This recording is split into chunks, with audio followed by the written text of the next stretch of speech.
want to start off with White George, but you are White George. I'm George. I'm white. Yeah. Here's what's so fascinating about your story. You grew up in Arkansas, and you grew up with racist parents, you said. You grew up with ideology that was taught to you, ingrained in you about who you were and who Black people were in society and in culture. It's a lot of my friends in the world I grew up in were very similar. Growing up, we didn't call it racist, obviously, as white people. We used the word prejudice. And so there were, some of the family was real prejudice, some was a little prejudice, some were average prejudice. We have scales. I don't know if they do this. White people have scales for this stuff. But yeah, I just grew up in a world where we thought we were better. I mean, talk about we thought we were better, but then there's this accident that happens in your life. You get a splinter. Yeah, right here on this middle finger, ironically. Not in the middle finger, George. Yeah, the middle, my favorite finger.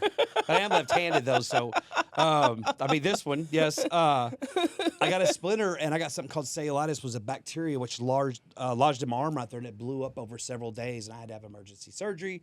And in recovering from that surgery, they gave me 600 hydrocodone, which I took religiously. And at the end of that 600, I felt really sick, and I knew where I could buy pills cheap. It wasn't a big deal, so I just kept taking them. And I found that these pills are amazing. Yeah. I mean, that injury leads to you becoming addicted to pain pills. Absolutely. And this addiction to pain pills really sets you up on this journey for criminal activity, because then you become really good at being a jewelry thief. Sadly, yes. I could feed my habit about the first 9 years of my relationship. I always had great jobs, mortgage industry, radio industry. When the recession started to hit, everything started to change, right? And I no longer had the means to pay for it. So one day, as opposed to fighting withdrawal, I decided to steal something. And I made a lot of money doing it. It was quick, clean, and easy. And I thought, okay, it's a one-off. And then as time went on and my habit continued to grow, my money went down, I turned to being a thief. So how long was your addiction? About 10 years. So 10 years of addiction to pain medication. And you said that when we were talking off camera, that these pills were $1 a pill. Back then, yeah. Back then. Not anymore. But you stayed consistent on the hydrocodone. Hydrocodone. Yeah, I would do the Percocets on occasion when I had them. Could get them. That's the only other alternate. But I didn't go. Fentanyl wasn't around. And thank God I would be dead if fentanyl were around. Yeah. I have no doubt I'd be dead. Yeah. I didn't go to heroin. I didn't go to OxyContin. I just stayed within those pill range. Yeah. And I got up to taking about 70 pills a day at the end. Whoa. Yeah. 70 pills a day. I dry swallowed 10 milligram pills at the police station after I'd been arrested. I found them in my pocket, and I knew that would be another felony for possession. So I dry swallowed 10, and my adrenaline was so high I barely felt them. That was my level of addiction. 70 pills a day. And at $5 a pill, you start doing the math, you said it was between $8,000 and $10,000 a month habit. Wow. And so now you become a jewelry thief, and by what year were you convicted? 2011, August 2011, I was arrested. I was convicted in January 2012, and I was sentenced to 13 years in prison. 13 years in prison, but you only served right at three total. 3 years. Arkansas is unique. Well, and they have their own way. Back then, you would serve 2 months for every year you were sentenced for nonviolent or property crimes, provided that you had great behavior. Now, on top of that, they have what's called a 90-day early release and a 1-year release for overcrowding. And I made that 1-year release, so I got out about 10 months early. Oh, wow. That I would have done. I mean, but here's the thing that happens in prison. And you told me off camera that, one, you got clean in prison, which I was really, like, when I was in pre-production, I was like, now, most people don't get clean in prison. They continue their drug habit in prison. It costs money to do drugs in prison. Yeah. Drugs are usually better in prison than the street, believe it or not. Way more expensive, but yeah, they're there. But you got to afford it. Most people can't. Yeah. So in county jail, I had an ability to buy a pain pill about 3 months after I got there, and I turned it down. And I knew I was going to be okay when I turned it down. That I just went through all that detox. Wow, for that 3 months. For the first 3 months, because it's like the flu for the first 60 days. It hurts, your bones hurt, your mind, your chemicals are messed up. It's a horrible feeling, right? But I can't be the victim to the circumstances I created either. But when I got through it and I had that opportunity to buy that pill, I thought about it. Boy, did I think about it. And when I said no, I knew, oh, I'm going to be okay. Wow. But then you meet this man named Larry in the prison. My first cellmate in prison. Yeah. And he starts asking you questions about your beliefs. Yes, he asked me, he goes, are you racist? I said, yeah, pretty much. He goes, can I ask you some questions about that? Sure. We were on lockdown 23-1. So all Larry and I could do were talk. And Larry was a cool guy. I mean, Larry was an easy guy to talk to. I was answering his questions, but I was getting to ask him what it's like to be a black man in America. And I feel like that's when my education and that conversation started, right? Because I started asking a lot of questions, and I didn't really care if they were polished questions or not. And he answered them and he gave me perspective. And I stepped out of my perception and into somebody else's perspective. And that conversation fundamentally started to shift the way I look at things. Yeah. I have a near eidetic memory. I can remember things like people can't imagine. I cannot remember Larry's last name. It begins with a W. It's like I just cannot remember Larry's last name. Well, we go down just, with black people's last name, Williams, Watson. And it wasn't uncommon. It wasn't uncommon. Wilkins, I would love to see Larry. I would love to meet up and have a conversation with him. But I mean, I have to ask you though, when you get your cellmate of Larry, are you angry that you're in this cell with this black man? Oh God, no. No. So you weren't like a belligerent racist. No, I was definitely closet racist. Okay, closet racist. I've never called somebody the N-word. Now, have I ever used the N-word? Absolutely. I'd be lying if I said I didn't. But I'm not the guy out calling you in the parking lot. I wore it privately. It was a judgment I placed on people that don't look like me. And so that judgment affected how I went about who I would choose to do business with or interact with. That would manifest itself in all kinds of ways. But no, I just thought I was superior. What was your judgment against black people before you went into prison? Best way to put it. Let's say I live in a neighborhood and I've got a few cars up on blocks and I hadn't mowed the yard in 3 months, right? And I got a couple of dogs running around.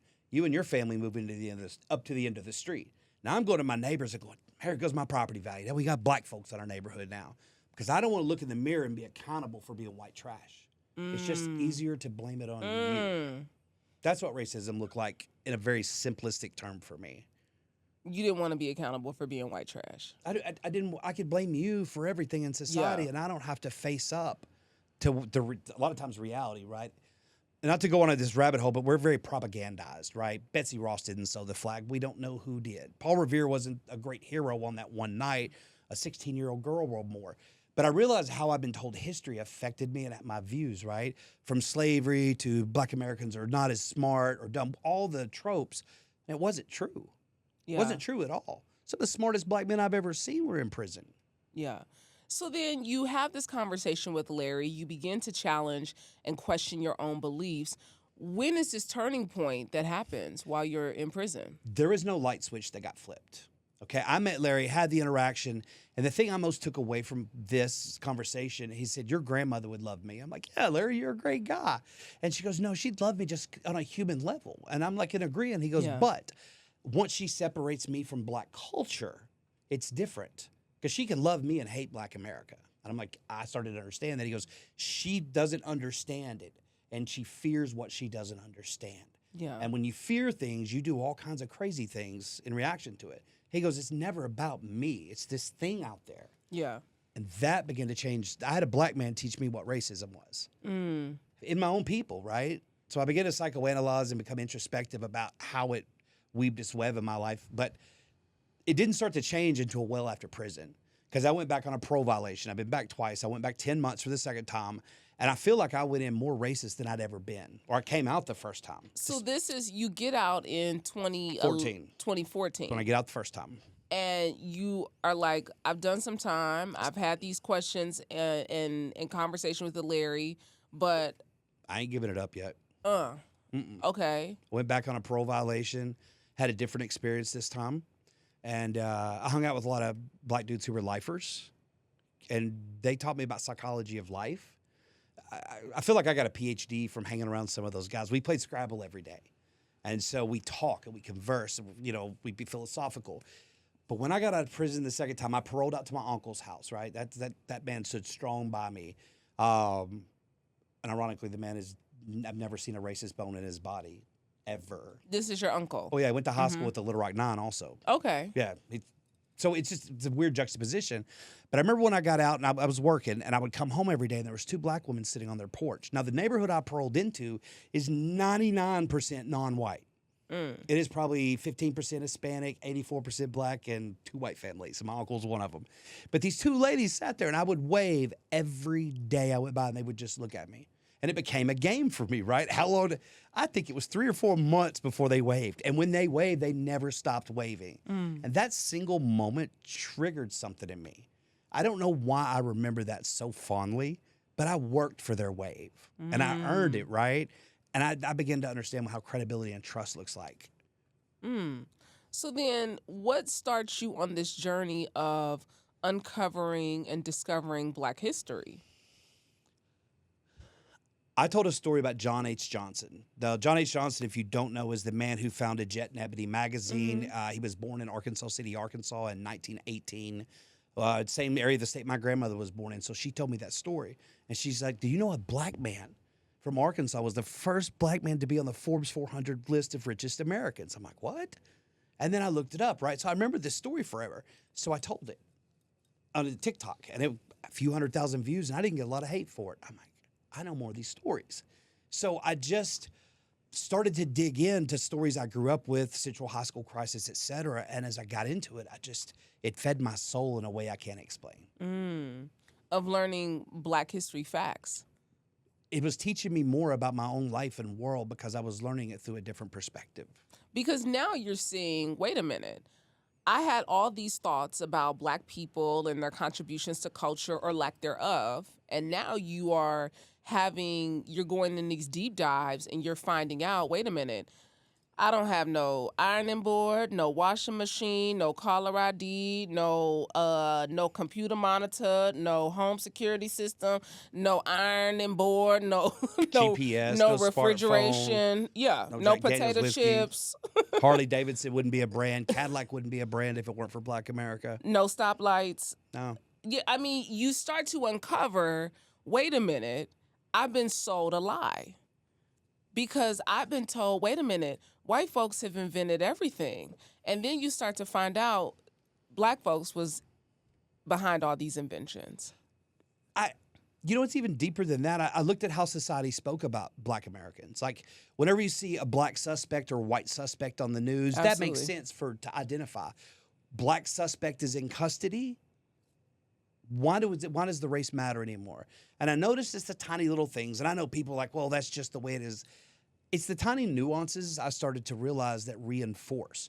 Like, we used to play a game. If we saw a Black family walking across the road, there's 100 points, right? That was something as a kid, you were literally normalizing running over people, right? And my Black friends will say we did that to white people all the time too. So I found it. I was like, okay. What'd they do? We have a game. If we saw a Black man and his wife and 2 kids, the thing was like, if you run over him, it's X amount of points. George, in my whole life, never have I ever. Oh, you ought to hear the jokes back. My friends tell me about white people, how when they see us out, I'm like, yeah, I'm not arguing, but I've had that conversation. I ain't arguing. I just say never heard this, George. So, okay, so But it normalized it, right? As a kid, and I'm not saying it was fun or right, but I never realized how that affected me. Wow. Because you're invalidating and minimizing the life of other people, right? By playing a game of running over them. Wow. Never have I ever. I'm today years old, George.